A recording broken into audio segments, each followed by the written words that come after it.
motivate you. I'm here to show you how 6 months of focused action can change the next 6 years of your life.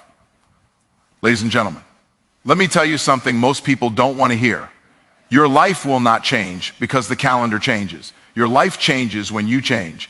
6 months from now, most people will be in the same place with the same problems, making the same excuses, just in a new year, but not you. Because today, you're not here for motivation. You're here for transformation. Point 1, decide who you're becoming. Before you change what you do, you must decide who you are. You don't rise to the level of your goals, you fall to the level of your identity. If you see yourself as average, you'll produce average results. If you see yourself as disciplined, focused, and valuable, you'll act accordingly.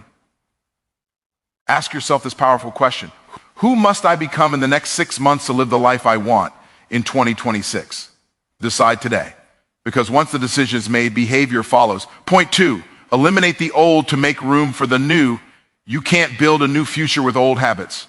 Some people want a better life but refuse to let go of toxic conversations, comfort routines, entertainment addictions, fear-based thinking.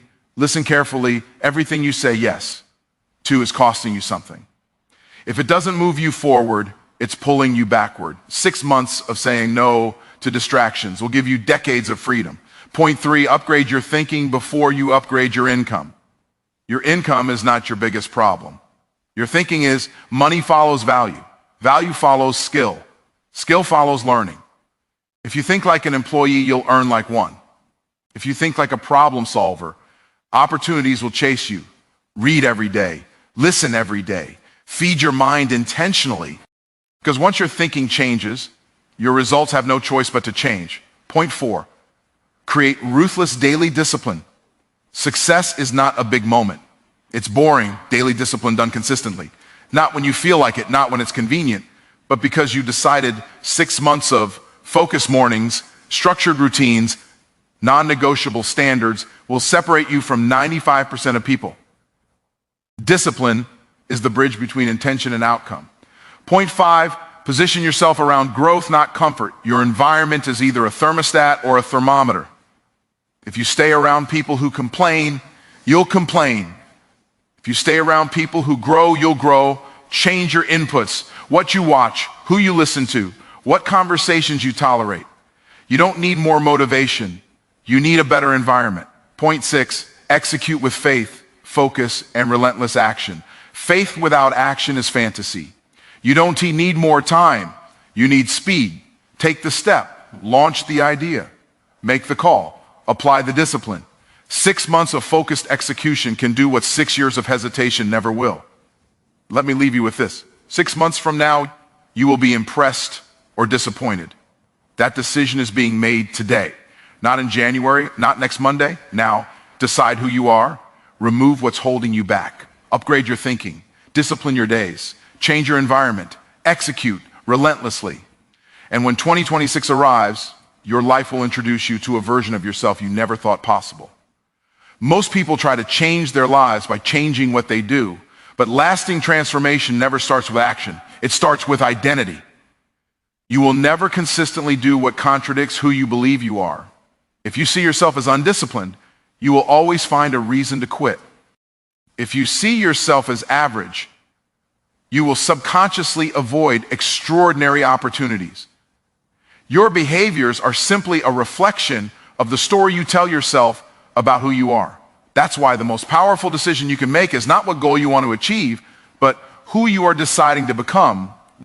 When you decide who you're becoming, your actions no longer require constant motivation. They become natural. A disciplined person doesn't debate whether to show up. They show up because that's who they are. A focused person doesn't struggle with distractions. They remove them because they don't align with their identity. Identity simplifies decision-making. It removes negotiation. It creates internal alignment between your thoughts, your actions, and your outcomes. Look at your current life honestly. Every result you see, your income, your habits, your confidence, your relationships, is proof of an identity you've been living from, whether consciously or unconsciously. Change the identity, and the results must change. This is why temporary effort fails. People try to act like someone they are not, and eventually they revert back to their default self. But when identity shifts, effort becomes consistency, and consistency becomes momentum. Deciding who you're becoming means choosing standards instead of goals. Goals can be missed. Standards are lived. A goal says, I want to be successful. A standard says, I am the type of person who does what successful people do every day. One is optional. The other is non-negotiable. When you raise your standards, your behavior rises automatically to meet them. This decision must be specific, not vague, not emotional. You must define the version of yourself you are stepping into. How does this person think under pressure? How do they manage their time? What do they tolerate? More importantly, what do they refuse to tolerate? Clarity creates power. When you know who you are becoming, distractions lose their appeal, excuses lose their credibility, and fear loses its authority. Identity also determines your self-talk. You will never outperform the voice you listen to the most. When your identity changes, the internal dialogue changes. Instead of asking, can I do this? You start asking, what's the next move? Instead of saying, this is hard, you say, this is required. Language follows identity, and identity follows decision. The moment you decide who you're becoming, you create internal pressure to act in alignment with that decision. This pressure is not stress, it's integrity. It's the discomfort you feel when your actions don't match your declared identity. That discomfort becomes fuel, not friction. It pushes you forward instead of pulling you back. In the next 6 months, you don't need to reinvent your entire life overnight. You need to lock in one clear identity and protect it daily. Every choice becomes a vote for the person you are becoming. Every habit either confirms that identity or contradicts it. Over time, those votes compound, and the world begins to respond differently to you because you are showing up differently. When identity comes before action, change becomes inevitable. You stop chasing outcomes and start embodying the person who naturally produces them. And once that decision is made, the question is no longer if your life will change. It's how fast most people say. They want a new life, but what they really want is a new outcome without releasing the old patterns that created their current reality. That is not transformation. That is wishful thinking. You cannot step into a new season while carrying habits, mindsets, and environments that belong to a past version of you. Growth requires subtraction before it allows multiplication. Until you create space, nothing new can truly enter. Everything in your life is either adding energy or draining it. Every conversation, routine, commitment, and belief is shaping your future in one direction or another. When you hold on to what no longer serves you, you silently block what could elevate you. This is why letting go feels uncomfortable, because familiarity is mistaken for safety. But comfort has a cost, and that cost is the future you could have built. Eliminating the old starts with honesty. You must be willing to look at your life without excuses and identify what is outdated. Some habits once helped you survive, but now they limit your growth. Some relationships once felt supportive, but now reinforce mediocrity. Some routines once brought relief, but now steal time, focus, and clarity. Just because something is familiar does not mean it is aligned with where you are going. Letting go is not about loss, it is about alignment. When you remove distractions, you gain direction. When you remove toxic influences, you regain mental clarity. When you remove low-value activities, you recover time, and time is the most expensive asset you own. What most people call sacrifice is actually an exchange. Short-term comfort traded for long-term freedom. Old patterns fight to survive. They will justify themselves. They will whisper that you're overreacting, that now is not the right time, that you can do this later. But later is the language of stagnation. Progress demands decisive action. You don't need to slowly drift away from what's holding you back. You need to deliberately cut ties with it. This also applies to internal baggage, outdated beliefs about what you deserve, what you're capable of, or what's possible must be released. You cannot build confidence on top of self-doubt or ambition, on top of fear. Mental clutter creates emotional resistance, and emotional resistance blocks execution. Clearing the old beliefs creates mental space for discipline, courage, and focused action to grow. Elimination creates momentum. The moment you remove what drains you, your energy increases. Your focus sharpens. Your confidence grows, not because something external changed, but because you reclaimed control. Clarity is not found by adding more options. It is found by removing the unnecessary. Simplicity is power. The next 6 months require intentional separation. Separation from habits that keep you average. Separation from environments that reward comfort over growth. Separation from routines that numb you instead of stretching you. This is not punishment, it is preparation. You are making room for the next version of yourself. When you eliminate the old, you don't feel empty, you feel lighter. And in that space, discipline takes root, clarity expands, and opportunity finally has room to enter. What you release today determines what you are able to receive tomorrow. Most people chase money without ever questioning the thinking that produces their current financial reality. They focus on tactics, opportunities, and shortcuts, yet remain trapped at the same income level year after year. That's because income is not the starting point. It is the outcome. Money is a response to value, and value is created by the way you think. Until your thinking evolves, any increase in income will be temporary, inconsistent, or unsustainable. Your financial results are a mirror. They reflect how you solve problems, how you make decisions under pressure, how you perceive opportunity, and how you respond to risk. If your thinking is limited, your income will be limited. If your thinking expands, your income has room to expand with it. This is why two people can be given the same opportunity and produce completely different outcomes. The difference is not access, it is perspective. Upgrading your thinking requires moving from consumption to creation. Most people are trained to follow instructions, seek approval, and avoid mistakes. That mindset produces safety, not growth. Wealth is built by those who think in terms of leverage, systems, and long-term value. When your thinking shifts from how do I earn more to how do I become more valuable, your entire approach changes. You stop chasing paychecks and start building assets, skills, relationships, and solutions that compound over time. Thinking upgrades also require responsibility. A low-level mindset looks for blame on the economy, on circumstances, on other people. A high-level mindset looks for leverage. It asks, what can I control? What can I learn? What skill, if mastered, would change everything? Responsibility is not about guilt. It is about power. The moment you accept responsibility for your outcomes, you regain control over your future. Your thinking is shaped by what you repeatedly expose yourself to. If your inputs are shallow, emotional, and reactive, your thinking will be the same.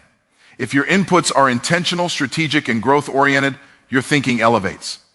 Reading, listening, studying, and observing with purpose rewires how you interpret the world. Over time, you stop reacting to problems and start anticipating them. That anticipation is where income growth lives. Upgrading your thinking also means learning to delay gratification. Short-term pleasure competes directly with long-term wealth. Impulsive decisions feel good now, but steal from your future. Strategic decisions often feel uncomfortable in the moment, but pay dividends later. When your thinking matures, you begin to value progress over pleasure and investment over indulgence. That shift alone can change your financial trajectory. As your thinking improves, so does your confidence. Not emotional confidence, but grounded confidence, the kind that comes from understanding cause and effect. You stop guessing and start calculating. You recognize patterns. You make fewer emotional decisions and more strategic ones. This level of clarity makes you more decisive, and decisiveness is highly rewarded in every marketplace. When you upgrade your thinking, income becomes a byproduct rather than a pursuit. You don't chase money. You attract it by becoming someone who consistently produces value. And once your thinking operates at a higher level, your income has no choice but to follow. Most people don't fail because they lack talent, intelligence, or opportunity. They fail because their lives are ruled by inconsistency. Motivation comes and goes, emotions rise and fall, but discipline is what determines the direction of your life. If you want results that are uncommon, your daily standards must be uncommon. Ruthless daily discipline is not about doing more. It is about doing what matters every single day, whether you feel like it or not. Discipline removes decision fatigue. When your standards are clear, you don't waste mental energy negotiating with yourself. You wake up knowing what must be done, and you do it. There is power in eliminating internal debate. The moment you stop asking, should I, and start acting from "this is who I am," your productivity increases and your stress decreases. Clarity creates momentum. Ruthless discipline means structuring your days with intention. Time is not managed by chance, it is directed by design. Without structure, distractions take over and urgency replaces importance. When your day is planned around your highest priorities, your energy is protected. You begin to move with purpose instead of reacting to whatever demands your attention first. Control over your schedule is control over your life. This level of discipline also requires boundaries. You cannot be disciplined and available to everything at the same time. Saying yes to low-value activities is saying no to your future. Ruthless discipline is the ability to protect your focus, even when it makes you unpopular or uncomfortable. You stop explaining your standards and start enforcing them. Respect follows clarity. Daily discipline compounds quietly. The small actions that seem insignificant today are building momentum beneath the surface. Showing up when no one is watching, doing the work before you feel ready, and staying consistent when progress feels slow. These behaviors separate professionals from amateurs. Discipline creates trust with yourself, and self-trust creates confidence. Confidence then fuels even greater action. Ruthless discipline also trains emotional control. You learn not to be ruled by boredom, frustration, or fear. Instead of reacting, you execute. Instead of quitting, you adjust. Emotional stability becomes one of your greatest assets because you are no longer dependent on external validation or internal mood. You operate from commitment, not convenience. Over 6 months, disciplined actions reshape identity. You begin to see yourself as reliable, focused, and capable. That self-perception changes how others respond to you and how opportunities find you. People trust discipline. Individuals, markets reward them. Growth follows them. Ruthless daily discipline is not punishment. It is self-respect in action. It is the decision to live according to your highest standards, not your lowest impulses. When discipline becomes your default, success stops being something you chase and becomes something you create. Most people underestimate how much their environment controls their behavior. They believe their results are the product of willpower, when in reality they are shaped by what surrounds them every day. Comfort is subtle. It doesn't announce itself as danger. It feels safe, familiar, and easy. But comfort slowly lowers your standards, dulls your ambition, and convinces you that staying the same is acceptable. Growth, on the other hand, demands friction. It requires you to place yourself in spaces that challenge how you think, how you act, and how you see yourself. You will never consistently outperform your environment. If you're surrounded by people who normalize excuses, you will find reasons to delay. If you are surrounded by people who settle, you will unconsciously shrink your goals to fit in. Environment shapes expectations, and expectations shape behavior. This is why changing your surroundings can create instant momentum without requiring motivation. When growth becomes normal around you, effort becomes easier. Positioning yourself around growth means being intentional about who has access to your time, attention, and energy. Not everyone deserves proximity. Some relationships are comfortable but costly. They drain focus, reinforce old identities, and keep you anchored to who you used to be. Growth requires the courage to choose alignment over approval. Sometimes that means outgrowing rooms, conversations, and even people who can no longer go where you are headed. Growth-oriented environments stretch you. They expose your gaps, lenge your assumptions, and raise your standards. At first, this can feel uncomfortable because you are no longer the smartest or most capable person in the room. But that discomfort is feedback, not failure. It reveals what you need to develop. When you consistently place yourself around people who think bigger, move faster, and demand more of themselves, your own behavior begins to elevate automatically. Comfort environments reward stagnation. They encourage entertainment over execution and distraction over discipline. Time passes quickly, but progress moves slowly. Growth environments, however, create urgency. They make wasted potential obvious. They push you to act, learn, and adapt. In these spaces, excuses are exposed and accountability becomes unavoidable. Positioning yourself around growth also applies to what you consume mentally. The content you watch, the conversations you engage in, and the information you absorb all influence your mindset. If your inputs are passive and reactive, your thinking will be the same. If your inputs are intentional and challenging, your thinking sharpens.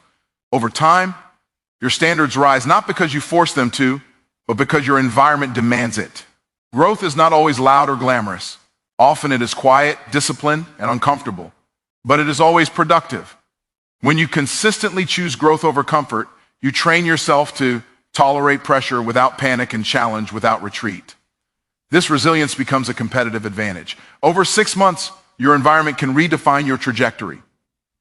When you deliberately position yourself where growth is expected and comfort is limited, you remove friction from progress. You stop relying on motivation and start moving in alignment. And once growth becomes your default environment, staying the same is no longer an option. Most people don't fail because they lack knowledge, they fail because they hesitate. They wait for certainty, perfect timing, or guaranteed outcomes before they move. But progress does not respond to hesitation. It responds to action.